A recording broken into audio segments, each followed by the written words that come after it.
operating in over 30 different locations, and over 120 ships from the high north to the Mediterranean, including 3 strike carrier groups. There must be no space for miscalculation or misunderstanding. We will do what it takes to protect and defend every ally and every inch of NATO territory. Leaders today also made clear that we must continue our support to Ukraine. The Kremlin is trying to make NATO and the EU provide less support to our partners. So our collective answer must be more support to countries like Georgia, Moldova, and Bosnia-Herzegovina,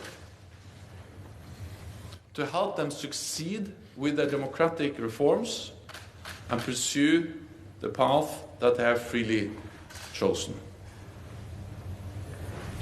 More than ever, this crisis demonstrates the importance of North America and Europe standing together in NATO. There is no security in Europe without a strong transatlantic bond. With that, I'm ready to take your questions. Okay, we'll go to Al Jazeera. James Bayes, Al Jazeera. How fearful are you about the possible fall of Kyiv? How long, in your estimation, can the government of Ukraine last?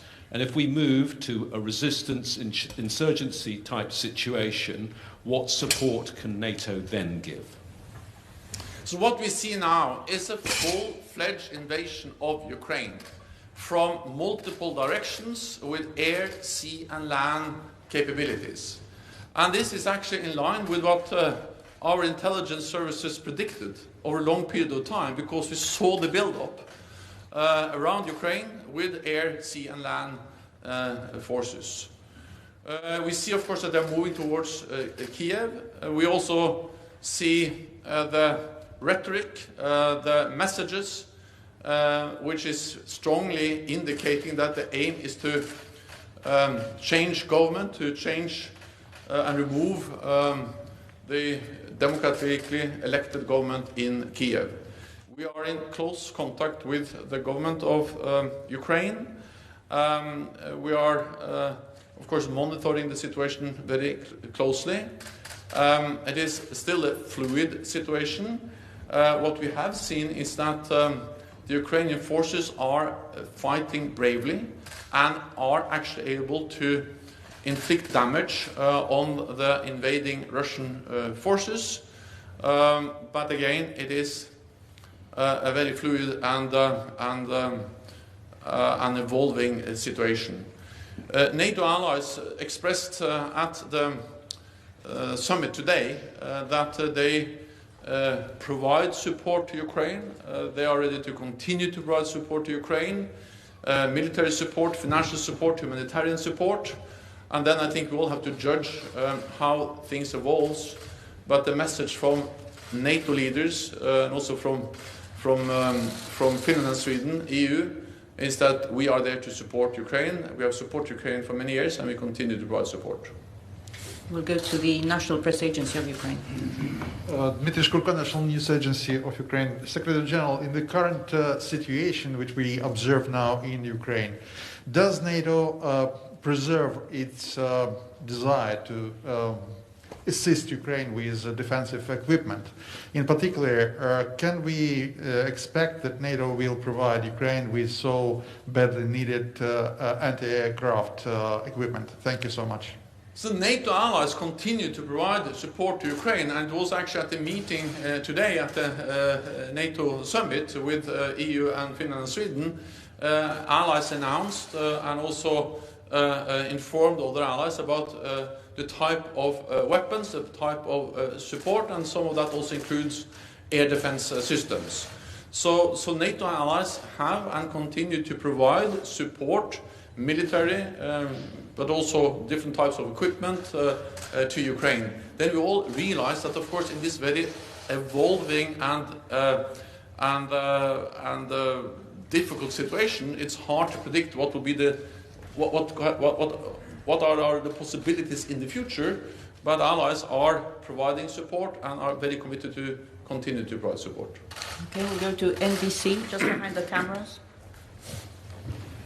Thank you, Mr. Secretary General. There's concern that NATO could get pulled into this conflict if Russia were to shut down electricity or other services in Ukraine that could spill over into Poland or Romania. Can you say explicitly whether a Russian cyber attack of that nature would trigger an Article 5 collective defense? So we are sending a very clear message to Russia that we provide support to our partner Ukraine, and allies provide many different types of support. NATO help Ukraine also with their cyber defenses. But then for NATO allies, we provide the absolute security guarantees under the Washington Treaty, Article 5. An attack on one will be regarded as an attack on all. And we are clear on this distinction because it is important to make sure that we don't have an even bigger crisis in Europe where Russia challenge or is threatening or attacking any NATO allied country. And that's the reason why we so clearly send a message that we are there to protect all allies and every inch of NATO territory. When it comes to cyber attacks, and the risk for incidents and accidents, for instance in the Black Sea, we are pursuing mechanisms of deconfliction to prevent that from happening. We have, as NATO allies, especially the United States, have done that, for instance, in Syria over a long period of time. And we, of course, are very focused. I spoke with Sarkar, the NATO Supreme Commander, on that issue recently, and he is very focused on the need to deconflict, to make sure that we don't have incidents or accidents that can spiral and get out of control and create a very dangerous situation. On cyber, well, we have stated that cyber attacks can trigger Article 5, but we have never gone into the position where we give a potential adversary the privilege of defining exactly when we trigger Article 5. We are focused on strengthening our cyber defenses. We are very much aware of that that's a risk, and therefore we are stepping up both the protection of our cyber networks, but also providing support to Ukraine, and we are very focused on the need for deconfliction. Okay, we'll go to NPR Deutsche Welle. Just. Thank you. Terry Schultz with NPR and DW. I want to know more about the deployment of the NRF forces, please. How many will be sent where, from where? How long will it take to get there? Thinking about military mobility, as always. And also, what has changed in your calculation about the threat to NATO territory that has led allies to make the decision to deploy this for the first time in history for the purposes of collective defense? Thank you. Well, what has changed over the last days is, of course, that there's a full-fledged invasion of a partner, a country that borders several NATO allied countries. And this is the most serious security crisis we have faced in Europe for decades. And therefore we have the High Readiness Force, we have the NATO Response Force, and that's the reason why we are deploying it, to, again, prevent any miscalculation, any misunderstanding that we are not ready to protect and defend all allies. And of course this is something all allies have agreed to do, 30 allies agreed. But of course, especially those in the eastern part of the alliance are extremely concerned. They are close to this, the fighting in Ukraine, and they also border Russia, and they have seen not only the military build-up and the ongoing war in Ukraine, but they also seen the very threatening rhetoric. Because this goes far beyond Ukraine. This is about how Russia is actually challenging, contesting core values for our security, and demanding that NATO should withdraw all forces and infrastructure from almost half of our members. And they stated that if you don't do that, if we don't meet their demands, there will be what they call military technical consequences. So we have to take this seriously, and that's exactly why we are now deploying the NATO Response Force for the first time in a collective defense also context, and we speak about thousands of troops. We speak about air and maritime capabilities. They are already actually part of the standing naval groups. We have many planes operating in the eastern part of the alliance, and then several allies have partly already assigned troops and forces to the NATO response force. We have the lead elements, which are led by France. We have the United States, which has assigned thousands of troops to the NATO response force, and these will be deployed to different places in the eastern part of the alliance. Well, they are partly coming from the United States, but these are also very much European troops. For instance, the lead element, the VJTF, the High Readiness Joint Task Force, is now led by France. There's a strong German component there, and other allies also part of that. Associated Press. Lorne Cook, Associated Press. Just to follow up on that, Secretary General, the VJTF can only go to one place, and you have 8 allies that are extremely nervous. I mean, where might you send it? Have you identified a particular weakness on that eastern flank? Thank you. But I think we have to understand that we have many elements, components of the NATO response force.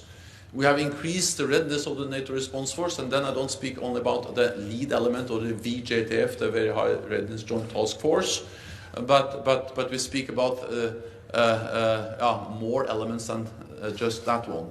Second, we have allies, the United States, but also the United Kingdom and other allies that have increased readiness of forces that are assigned to NATO and the NATO response force.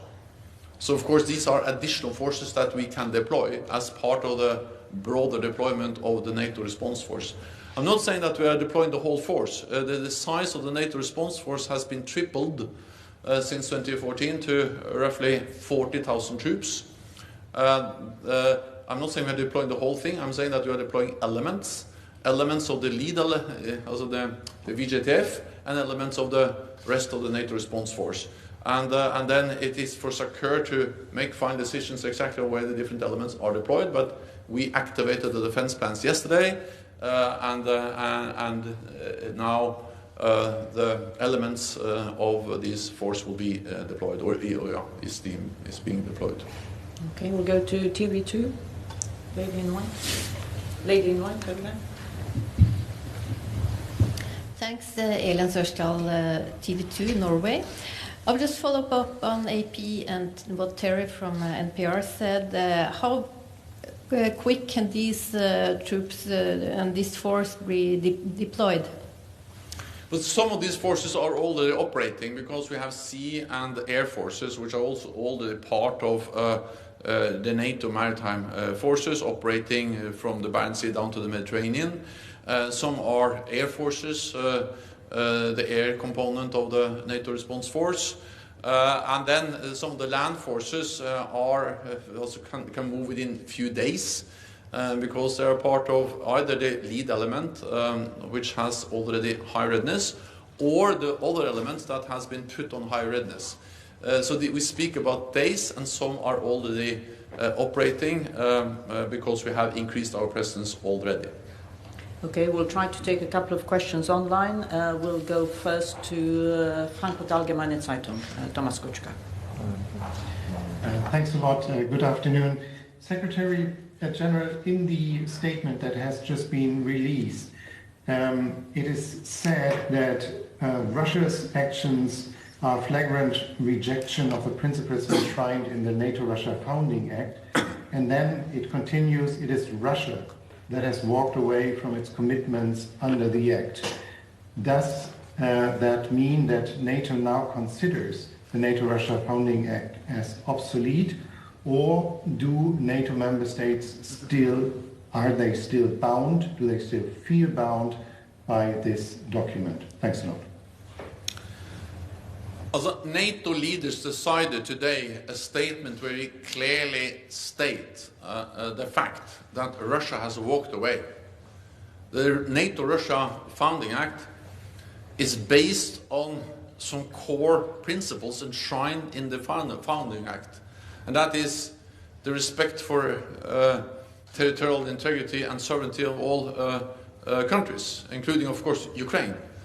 And this has been violated not once but twice, and actually constantly violated since 2014 with the illegal annexation of Crimea and the continued presence of Russian forces and Russian-backed separatists in eastern Ukrainian Donbass.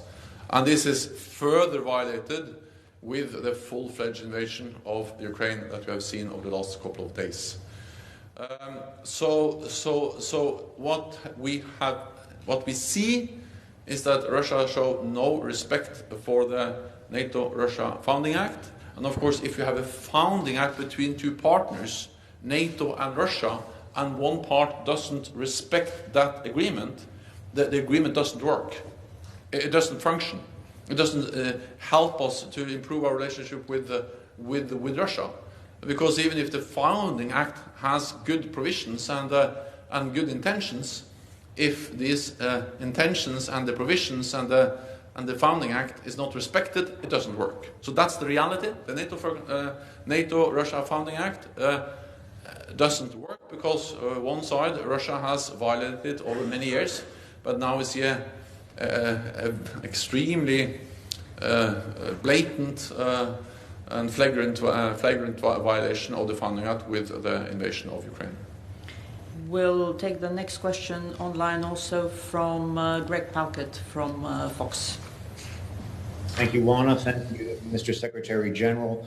Two quick questions, one about war, one about peace. Do you agree with some reports of intelligence officials that Kiev could fall within the next, say, day or two? And despite the bravery of the fighting that you have cited among Ukrainian soldiers, do you see a defeat inevitable if war goes on? And the quick question about peace, there is discussion, President Zelensky offering to discuss with Russia an approach to peace that might include neutrality for Ukraine. Would you agree to something like that? Thank you. The first on the situation on the ground. It is a full invasion of Ukraine. They are moving towards Kiev, and the stated goal is to change the government of Ukraine. It is a very unpredictable situation, therefore I will not speculate, but I will pay my respect to the Ukrainian armed forces, which are really proving their bravery and their courage by fighting and standing up against the much larger invading Russian force. On potential talks between the government of Ukraine, President Zelensky, and Russia, my main message is that this is for President Zelensky and the government of Ukraine to decide. What we need to see now is that Russia stop the attack against Ukraine, that they withdraw their forces and cease all the attacks on Ukraine. That's the easiest, the fastest, and the best way to peace. So if they want peace, then it's just stop to attack Ukraine. And therefore we call on Russia to do exactly that. Okay, we'll go to NTV. Yes, Sonomot from NTV. Secretary General, two short questions. First, you're a statistician, and so far with regard to risk, you have already evaluated the risk and the threat against NATO coming from Russia. Particularly, you foresee the playbook of Russia. And so my first question is, what is the risk that this conflict spread where, and what might be the end goal of Russia? And my second question is, you have at the tip of your fingers the security of 1 billion citizen in the transatlantic area. So you met with on VTC all the leaders. Can you reassure the public opinion that if there is a genuine threat coming from, because the rhetoric, the aggressive rhetoric of Russia, its behavior is unacceptable, that all member states are committed to defend and protect every single centimeter of NATO? Thank you. In the meeting today with NATO leaders, it was a very strong message of unity, a very strong message of resolve that we need to stand together, not only in words but also in deeds. So we agreed a strong statement calling on Russia to stop the attacks on Ukraine, to withdraw its forces, but also we agreed to continue to provide support to Ukraine and also continue to strengthen our presence in the eastern part of the alliance to prevent any attack on any NATO allied country.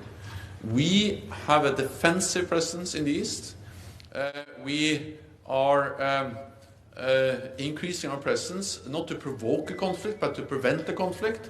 And as long as there is no doubt about NATO's readiness to protect and defend all allies, and our commitment to the core message, the core task of NATO, one for all for one, an attack on one ally will be regarded as an attack on all, then no ally will be attacked.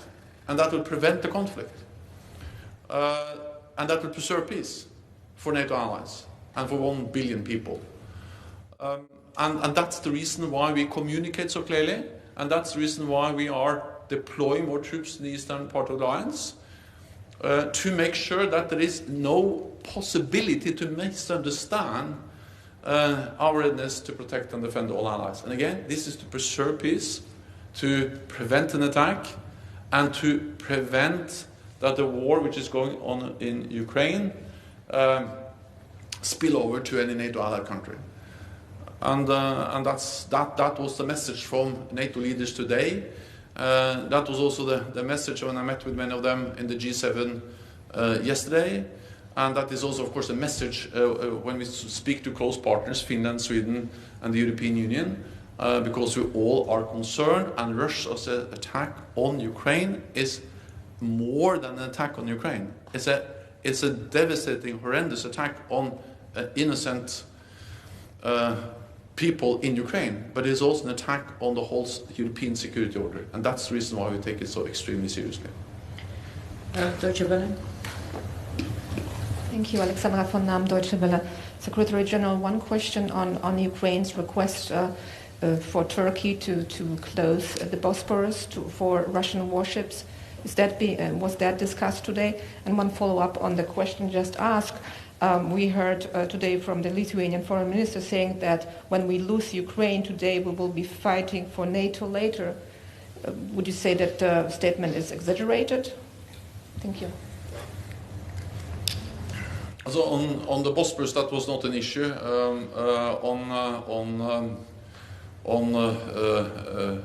The potential attack or any potential attack on a NATO allied country, well, that has been my message throughout the whole day. That was the message from the NATO leaders in the summit today, is that we are there to protect and defend all allies. NATO is the strongest military alliance in the world. And make no mistake, we are there to protect and defend all allies and every inch of NATO territory. And we convey that message again and again, both in words but also in deeds. And that's the way to prevent war, that's the way to prevent an attack, to preserve peace, and we have done so for more than 70 years, and we will continue to do it, also in the light of the attack on Ukraine. Thank you very much. This concludes this press conference. Thank you so much.